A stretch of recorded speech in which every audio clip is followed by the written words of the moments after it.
আজকে আমি তোমাদের সাথে আমার এইচএসসি সিলেবাস ফুললি শেষ করার রোড ম্যাপটা এবং উইকলি টার্গেটস আমি যেগুলো সেট করেছি ওই সবগুলো শেয়ার করে দিব।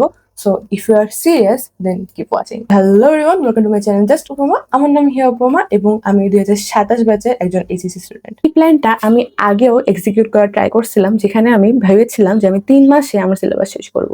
সো সেই প্ল্যান অনুযায়ী আমার সেপ্টেম্বরের মধ্যে সব অধ্যায় শেষ হওয়ার কথা। বাট মাঝখানে ইয়ার ফাইনাল ছিল, এই জন্য কিছুদিন গ্যাপ পড়ে গেছে। তো আমার এখনো মনে হয় হ্যাঁ, আমি অক্টোবরের মধ্যে পুরো সিলেবাসটা শেষ করতে পারবো। সো ফার্স্টে চলো দেখে আসি যে আমার কি কি অধ্যায় এখনো বাকি আছে। তোমরা এখানে দেখতে পারতেছো মোটামুটি আমার 23টার মতো ইনকমপ্লিট চ্যাপ্টার্স আছে। মানে এখানে আমি সেই চ্যাপ্টারগুলো তুলে ধরার ট্রাই করছি যেগুলো আমার এখনো শেষ হয়নি, অথবা যেগুলো আমি পড়ছি কিন্তু ভুলে গেছি। সো এটা তোমাদের জন্য একটা ইম্পর্টেন্ট বলতে পারো কি পয়েন্ট, যে অলওয়েজ নতুন অধ্যায় পড়ার পাশাপাশি আমি সাপোর্ট করি যে পুরোনো অধ্যায়গুলা হয়তো কোনো একদিন আধা ঘন্টা বা 1 ঘন্টার জন্য তুমি সবগুলা সূত্র একবার রিভিশন দিলা।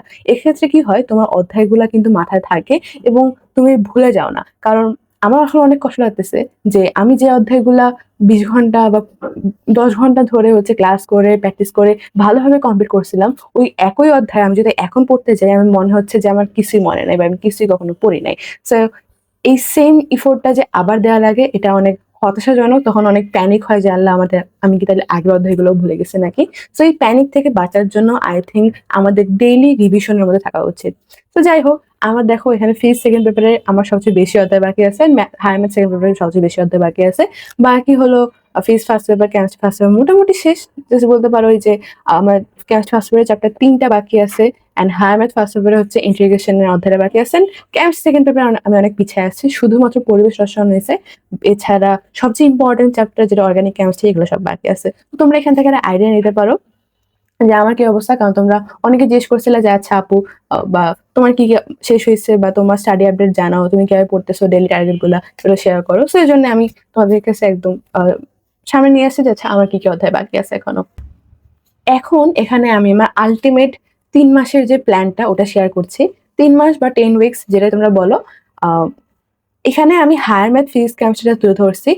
এছাড়া যে জেনারেল সাবজেক্টগুলো আছে আইসিটি, দেন বাংলা, এগুলো বাকি আছে। বাংলা ফার্স্ট পেপার আমার শেষ, বাট বাংলা সেকেন্ড পেপার বাকি আছে, এবং আইসিটির আমার 3টা অধ্যায় শেষ হয়েছে, বাকি এখনো 3টা অধ্যায় বাকি আছে। সো ওগুলা হচ্ছে আমি শুক্রবার বা শনিবার, যেদিন আমার আরো পিসিএম পড়তে ভালো লাগতেছে না, ওই দিন হয়তো আমি পড়ে পড়ে ওগুলো শেষ করে ফেলবো পরীক্ষার আগে।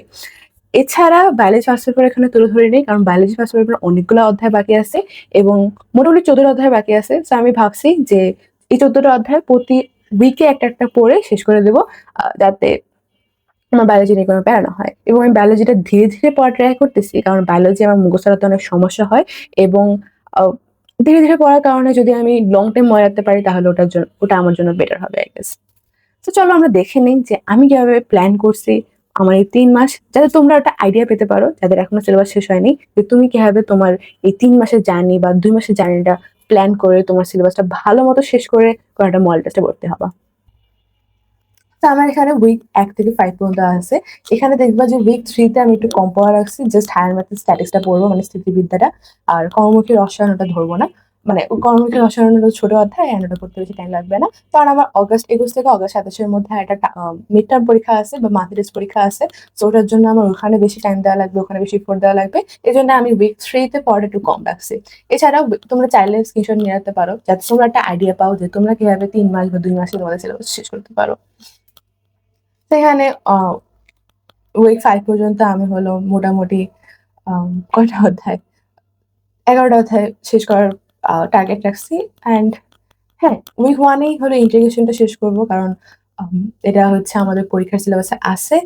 আর বাকি ফিজিক্সের যে অধ্যায়টা আছে আমি অর্ধেক পারি আর অর্ধেক পারি না। তো ওই জন্য হচ্ছে ওটার সাথে ইন্টিগ্রেশন রাখছি।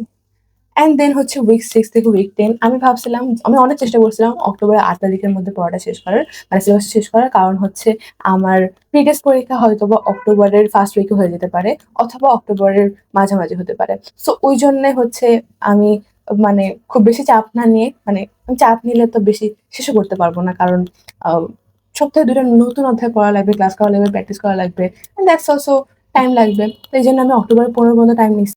এই ছিল আমার 3 মাসে বা 10 সপ্তাহে সিলেবাস শেষ করার একটা প্ল্যান। অ্যান্ড যদিও প্ল্যান 100% কমপ্লিট হয় না, বাট তারপরেও আমি ট্রাই করবো, কারণ এটা আমার জন্য একটা ডু অর ডাই সিচুয়েশন। কারণ অক্টোবর প্রি টেস্টের আগে আমি যদি শেষ করতে না পারি, তাহলে আমি টেস্টের জন্য এনাফ প্র্যাকটিস করতে পারবো না।